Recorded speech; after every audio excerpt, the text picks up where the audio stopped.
Hello everyone. In this video, we are going to talk about Warren Buffett's style of investing. So basically, it will be a very short video on how the world's greatest investors' investing philosophy has evolved over a period of time. So before we start, I'll just like to call out a disclaimer that the information that I have presented in this video is basically my interpretation of the various books that I have read over a period of time on Warren Buffett and his investing method. And the video is just for educating purpose and not to influence anyone. And any shortcomings, errors that you might find in the video, they are totally unintentional, right?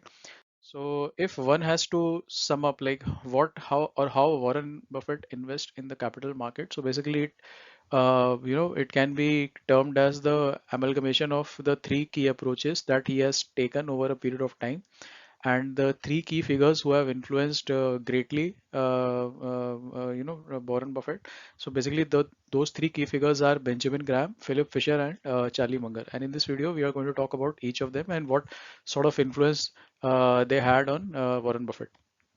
So just to give you a background, I think I've also spoken in one of my previous videos that Benjamin Graham is also called as father of security analysis, and basically he when his book was written and when his book was published in 1934, so his book was he wrote a book called Security Analysis, and that is basically considered as a Bible in the field of value investing. And all this was happening, in US when after the markets crashed. The Dow Jones crashed from 381 to 41 in a matter of 3 years, 2.5 to close to 3 years. And all this was happening like 1929 to 1932. Like we also call it as a period of Great Depression and all. And then Ben Graham, while the entire world was trying to explain that how this economy had fallen and so on and so forth, Ben Graham actually, he wrote this book called Security Analysis, wherein he has tried to explain all the key aspects of how to exactly value a stock or a bond. So basically, one of the key influence that he has had on Ben Graham had on Warren Buffett was that one should view a stock as a fractional interest in a business. Like, so basically, what Buffett has been telling in his either shareholders letters or in the annual reports and all of Berkshire Hathaway.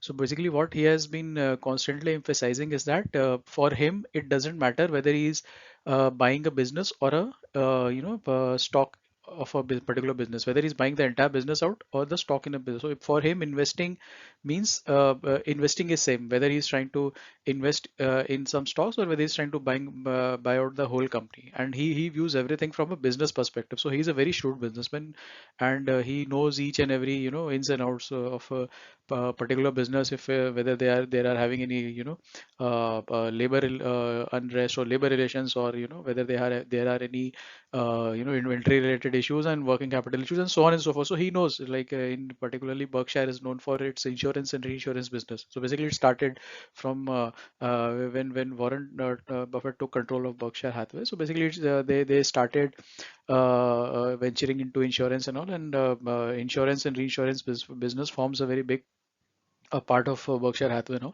So the point here is that he knows ins and outs of that particular business. So that is what the first point says, that one should view stock as a fractional interest in a business rather than just pieces of paper which people trade on now in our times. It's not just that a symbol, particular symbol is there. So that is not what a stock represents. So basically, stock represents a fractional interest of a particular business. So that was point number one.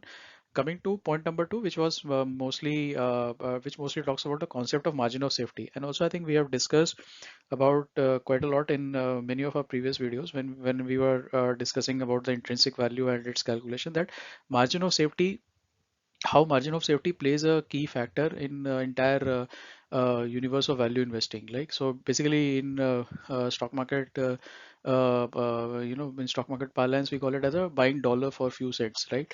So basically that was what constantly emphasized by Ben Graham, that and what basically he has written in his book called Intelligent Investor is that if one has to sum up entire concept of investing in three words, so these are the most important three words, that is margin of safety.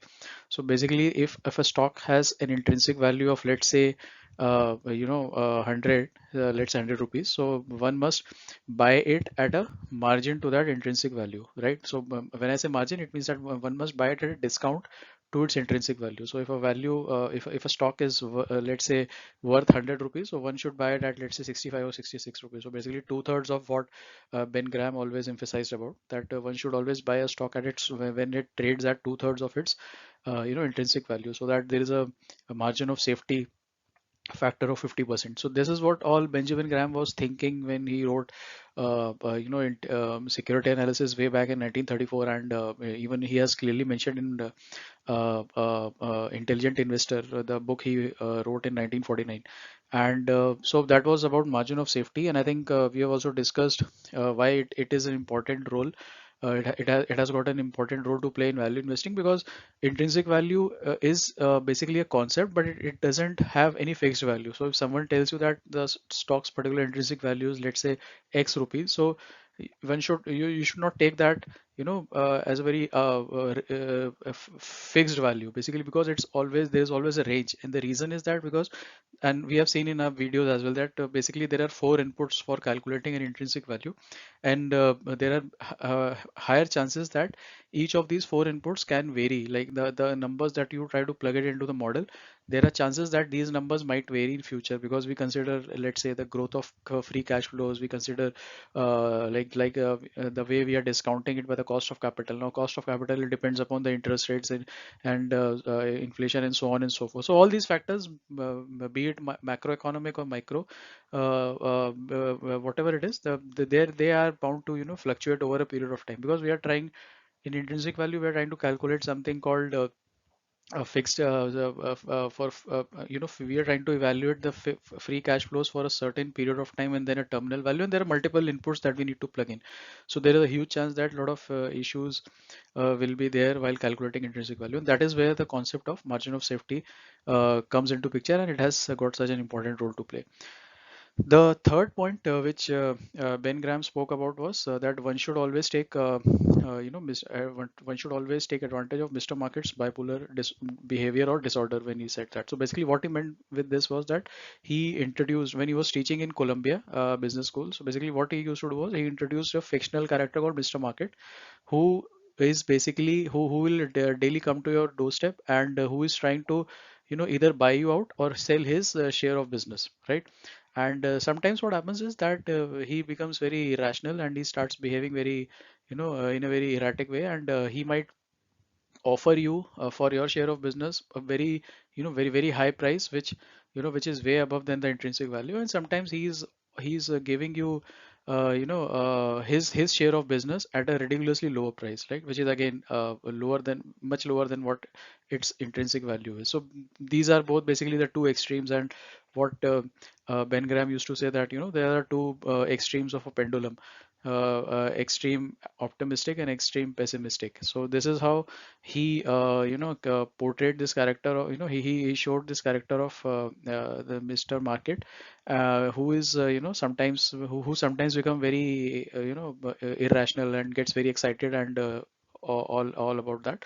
So what he said clearly was that one should take advantage of it. So one of his quotes is that the stock market is there to serve you, right? It is not, so basically it is not there to guide you. So you should take advantage of that. So you should become the you should have an eye for spotting the sort of bargains which are usually created. Like in pandemic, we have seen in this pandemic, when during the month of March, when the lockdown and all was allowed, so suddenly market, from 12,500 they dipped to 7,500. So whatever that fall of 5,000, or whatever the odd percentages is there.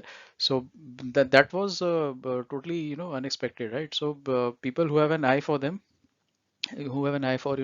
spotting the bargains and all, they have tremendously been benefited from such sort of market inefficiencies, right? Such sort of volatile movements in the market. So this is what exactly Ben Graham was saying, that one should always have a an eye for spotting a bargain whenever it happens.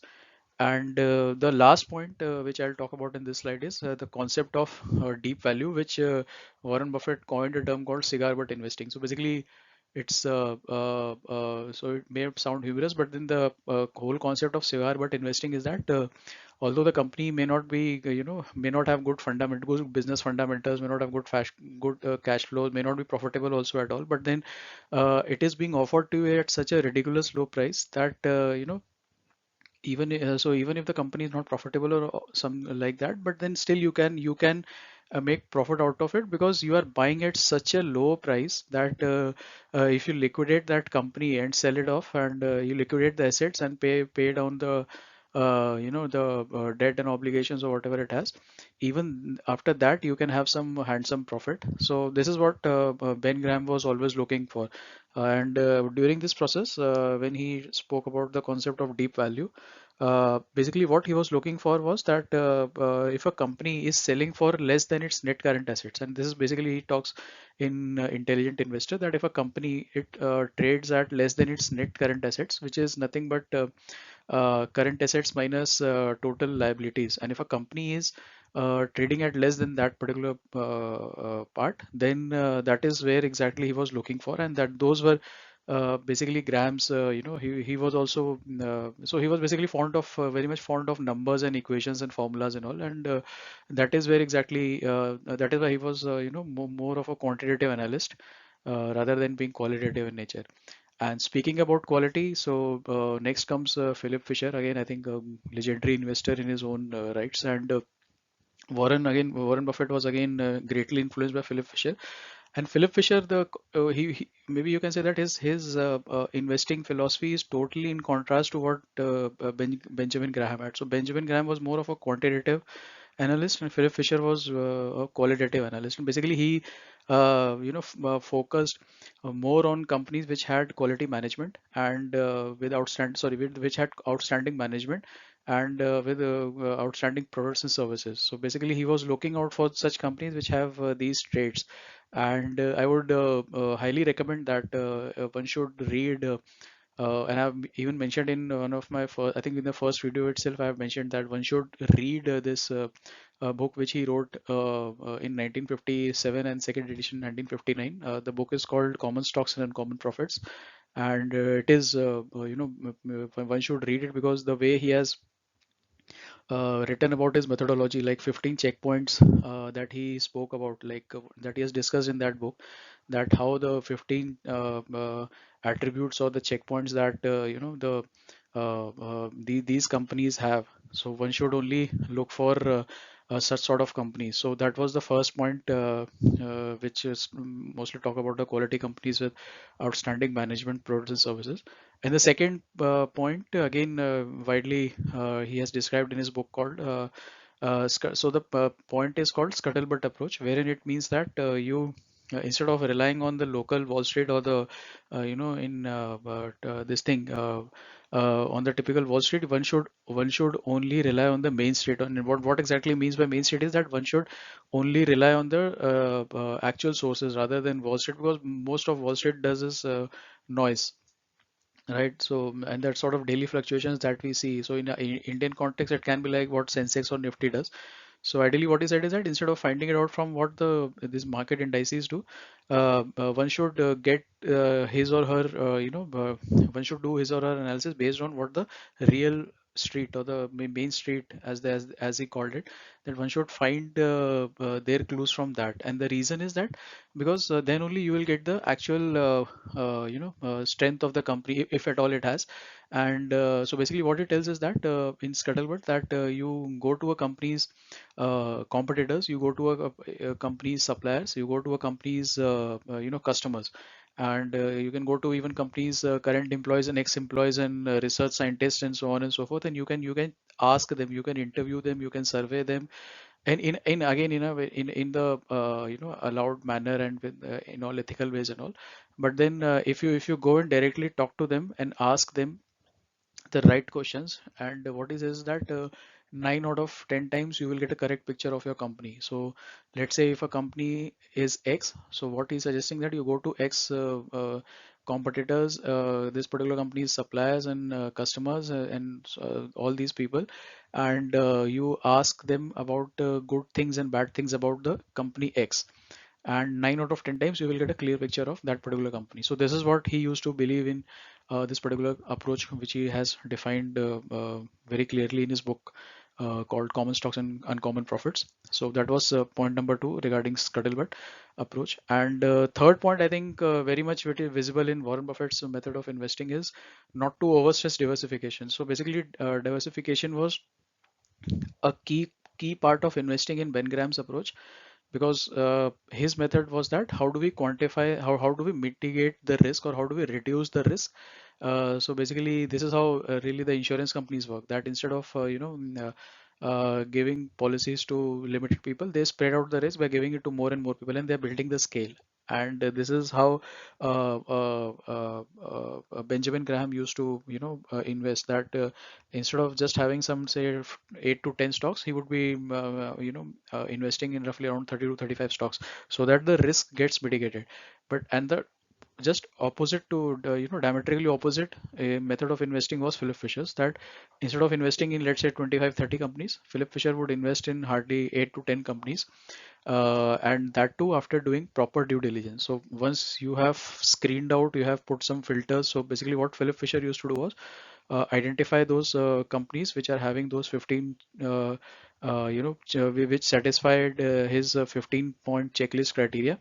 And only those companies, once you have identified and make a note of it, then only you start doing a scuttlebutt approach. And then further, if that 15 goes to 10, then he is only going to invest on those particular 8 to 10 companies that has passed his scuttlebutt approach and 15-point checklist. So that was his way of investing, and I think that is clearly visible in Warren Buffett's style of investing. And because of that, what Warren Buffett and Charlie Munger do, this method is also called as concentrated value investing. Why value investing? I think we all know that they buy it at a severe discount to its intrinsic value. And why is it concentrated? Because instead of having, or instead of diluting the portfolio with 30, 35, 40 stocks, they only invest in, let's say 8 to 10 stocks, or whatever that net worth they have. So they majority of that net worth is concentrated on few stocks, which they know very much better, right? So that was the point about not to overstress diversification. And the last point is long-term holding. So basically long-term holding is something which Philip Fisher has advocated, and that is a one of the key tenets that he speak about in his book Common Stocks and Uncommon Profits, that if great profits are to be made, then one should have the patience to hold them, even if they have even if they have given a spectacular amount of returns. So the key point is that one should always know that the story behind the stock is still there, still the growth, the engine of growth is still working.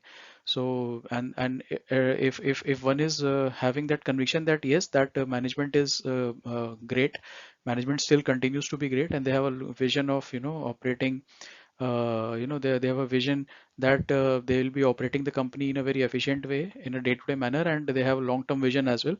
And management still continues to be competent, and also instead of just realizing gains and all, one should hold it for a very long period of time, right? So that is what Philip Fisher taught, or maybe Warren Buffett was influenced by Philip Fisher. So those were the key tenets that Philip Fisher introduced. And in one of the AGMs of Berkshire, I think, maybe I think somewhere Warren Buffett has quoted that he was 85% Ben Graham and 15% Philip Fisher. And but then I think this comment was made somewhere in 1969, when Buffett was still following.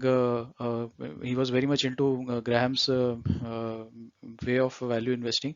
So if I think if that question is still asked, I mean, if that question would have been asked to Warren Buffett, maybe say, let's say 10, 15 years back, I think he would have said 50-50, because the kind of acquisitions and the kind of investments Berkshire has made over the past so many years. So I think it is basically, and we'll talk about this when we are coming to Charlie Munger's point. But then I think what Warren Buffett and Berkshire Hathaway in particular has done is they have. Although they might have started with the concept of deep value, wherein if the company is liquidated, it might be more worth as compared to when the company is operating, because that was the way Berkshire as a textile company was acquired. But then over a period of time, when Warren Buffett and Charlie Munger, when they operated together, they have realized that there are rarely very few companies which are great and which which remains great over a period of time. So one should only invest in that sort of companies which are great for a very long period of time. And I think the last point or the last key figure to have a great influence on Warren Buffett is Charlie Munger. So I think Charlie Munger, so he's currently I think 97, 96, 97 years old, I guess.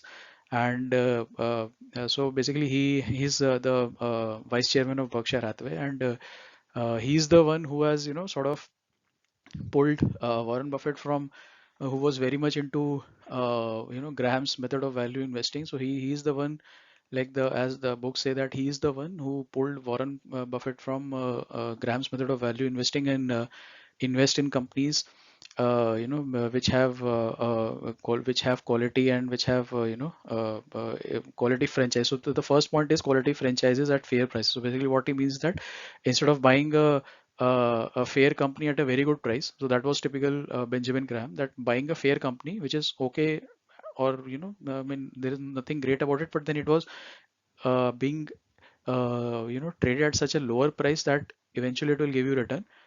And what Charlie Munger has been doing it is basically the you buy great companies at fair prices, right? Quality franchises at fair prices. And this was evident when they bought, I think in 1971 or 72, if I'm not mistaken, that they Berkshire bought See's Candies, and that was the first time when Warren Buffett has agreed to pay, or agreed to buy out See's Candies for I think 3 or 3.5 times of its book value. So the concept was that if a company is selling for less than its book value, then only Buffett used to invest, or things like that. But then over a period of time, when he started working with Charlie, and when Charlie Munger they contacted and also at that point of time, so Charlie Munger is being is responsible for pulling Buffett out of Graham's method of investing, and really looking into that what exactly are the key desirable characteristics of a quality franchise. So basically we can see that Charlie Munger and Philip Fisher, this concept of investing in quality companies is somewhat same or overlapping.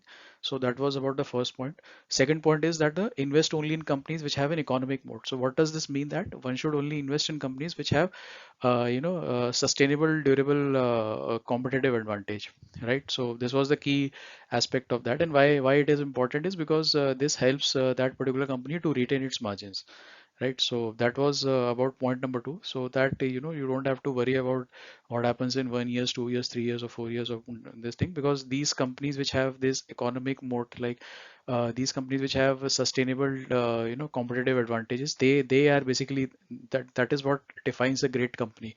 So Munger has always been looking for companies with economic moat and all.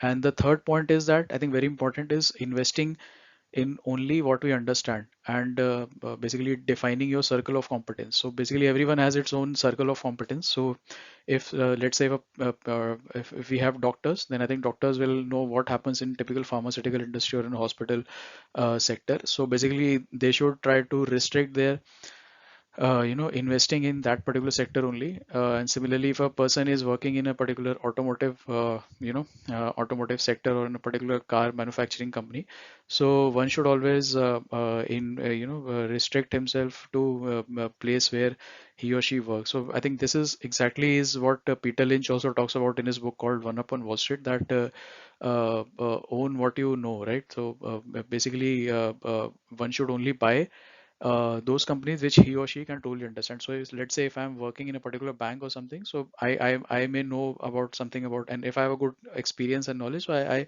I know about the ins and outs of a bank, or how a financial service or a financial sector works. So one should restrict his or her investment in that part, because one cannot be an expert in all the sectors that we have. So one cannot be an expert either in airlines, or in pharmaceutical, or in steel, or in let's say copper, or in some other goddamn industry. So one should only focus about in the industries that he's capable of, or he likes to research about that particular sector.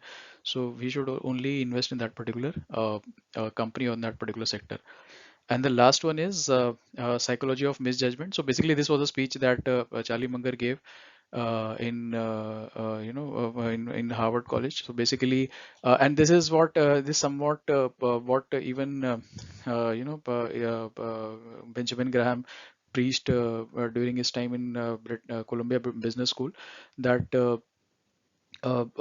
basically what basically in fact Benjamin Graham has also said that the fault, dear investors, and not in our stocks, not in our stars, but in ourselves. So basically what he says is that the investor is the himself is his biggest enemy, and you cannot blame luck, or you cannot blame that. So this is what psychology of misjudgment comes into picture. Basically it talks about the behavioral finance, that one should always you know like people get so much of this thing with this, they get irrational, and this is when it creates an opportunity for shrewd businessmen, investors like Warren Buffett and Charlie Munger, wherein they can spot a clear difference between what a stock or what a company is worth and what is its current market price, because such sort of irrationality creeps in and then results in either in, so it can be on both the sides. It can be that the markets can be highly overvalued as well, and this is what exactly what was happening in US in from 95 to 99 or 2000, that when the markets were so that is called the internet tech bubble. And then that is what happening when markets for the straight 5 years they gave a return of to the tune of 20%. And same thing was happening even in 1929 as well, so which we call it as roaring 20s, when 1920s to 19, let's say 19, I think 29 or something, so 8 to 9 years straight they were very the markets were giving higher and higher returns. So basically what happens is the irrationality sets in, and the stock price, it tries to deviates from its intrinsic value, and then it all becomes a part of speculation, that